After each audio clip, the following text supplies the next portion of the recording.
¿Y si te dijera que la historia de España, esa lucha de siglos entre la Cruz y la Media Luna que forjó la península, no fue más que el telón de fondo de una guerra mucho más antigua y oscura? Una guerra que no se libró por reinos ni por religiones, sino por el mismísimo control de la noche. Soy el narrador, y esto es Crónicas Olvidadas. Hoy vamos a levantar ese velo de la historia para descubrir un secreto, que la verdadera reconquista no se luchó con espadas bajo el sol, sino con sombras y colmillos a la luz de la luna, en una batalla por España entre monstruos que se hacían pasar por nobles y clérigos.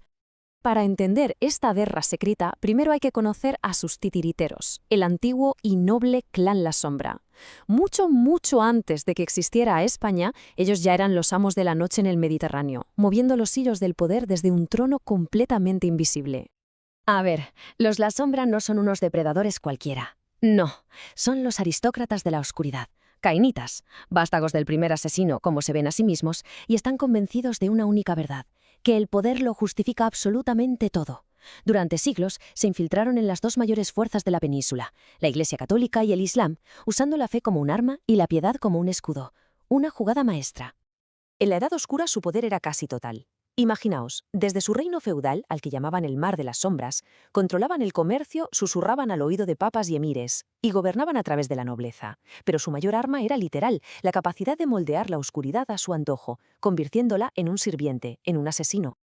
Vale, y es aquí donde la historia que nos han contado, la oficial, salta por los aires. Porque la Reconquista tuvo una gemela oscura, una contrapartida sobrenatural. Y esta no buscaba recuperar tierras para un rey o un dios, sino para un clan. Fue en esencia una brutal guerra civil que partió en dos al clan La Sombra. El avance musulmán fue lo que lo encendió todo, esa misma fuerza que partió los mortales, fracturó a sus amos inmortales. De repente, el clan que había gobernado Iberia desde las sombras se vio dividido, con lealtades enfrentadas a ambos lados de la frontera. La guerra se volvió personal, hermano contra hermano. Por un lado, teníamos a los Amicis Noctis, los amigos de la noche. Estos se atrincheraron en los reinos cristianos del norte, usando a la iglesia y a sus caballeros como peones. Y en la otra esquina, la Qabilat al-Hayal, la tribu de la sombra, que abrazó el nuevo orden en Al-Ándalus y se alió con otros vampiros de Oriente. La Reconquista, de repente, era su tablero de ajedrez particular. Y así, mientras los ejércitos mortales iban y venían, los vampiros libraban sus propias batallas en la retaguardia. Cada victoria, cada derrota que leemos en los libros de historia, era solo el eco de una maniobra en la oscuridad. El Cid, los reinos de taifas, las cruzadas, todo, absolutamente todo, era parte de un juego mucho más grande. Ahora vamos a hacer zoom. Vamos a dirigir la mirada a un solo punto del mapa donde todas estas tensiones explotaron, la ciudad sagrada de Santiago de Compostela. Un faro de fe para los mortales, sí, pero precisamente por eso un imán para toda clase de depredadores. Para las criaturas de la noche, el Camino de Santiago no era una ruta de peregrinación, era un río inagotable de presas fáciles. Y la ciudad, con ese flujo constante de almas y de dinero, era el premio gordo.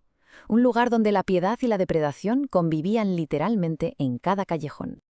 Y en Compostela la partida era muy compleja. El príncipe vampiro, Reinaldo, movía los hilos. Una célula de la Inquisición cazaba herejes, sin tener ni idea de que a veces cazaban a otros monstruos.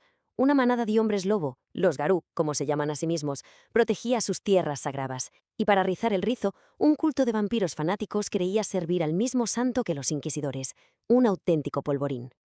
Y la chispa que lo prendió todo fue un error fatal. Un grupo de inquisidores, en su ceguera, masacró a familiares de los hombres lobo. No podían ni imaginar a quién habían provocado. Para los garú esto no fue una ofensa, fue una declaración de guerra total y sin cuartel. La venganza fue salvaje y rapidísima. Una manada de guerra garú, los cazadores veloces, localizó la base de los inquisidores. Para saltarse sus defensas místicas, ¿qué hicieron? Atacaron desde el mundo espiritual, la Umbra, cayendo sobre ellos con una furia de otro mundo. La batalla fue una carnicería. El comandante de la Inquisición acabó despedazado, y su orden decapitada y sumida en el caos. Parecía una victoria clara para los hombres lobo y una derrota humillante para la Inquisición, ¿verdad? Pero en la Guerra de las Sombras, las victorias más obvias suelen ocultar la verdadera jugada maestra. Así que la pregunta es, ¿quién ganó realmente con todo este derramamiento de sangre? La respuesta es muy simple. Los cainitas. Los vampiros.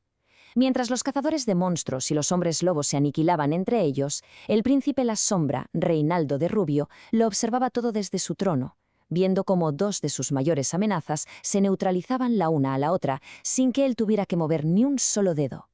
Al final, esta es la lección más oscura de Compostela. Aquí no había héroes, solo depredadores luchando por su territorio. La Inquisición, los hombres lobo, cada uno era un monstruo a su manera, y el más listo de todos los usó como marionetas en su propio teatro de la crueldad. Y que nadie piense que esto es historia antigua. Los ecos de esta guerra secreta resuenan hoy en día. El poder de los La Sombra sigue muy presente en las grandes ciudades. Ciertos grupos extremistas a veces sirven de tapadera para facciones vampíricas. Y antiguas rivalidades siguen decidiendo quién protege los tesoros culturales de la nación. La lucha simplemente sigue ahí, oculta a plena vista. Así que, la próxima vez que miremos la historia, que leamos sobre ella, preguntémonos qué hay bajo la superficie, qué guerras invisibles se están librando ahora mismo, en las sombras de nuestro mundo, por un poder que ni siquiera sabemos que existe. La historia está llena de secretos, esperando a que alguien los desentierre. Si quieres seguir explorando estas crónicas olvidadas, suscríbete. Hasta la próxima noche.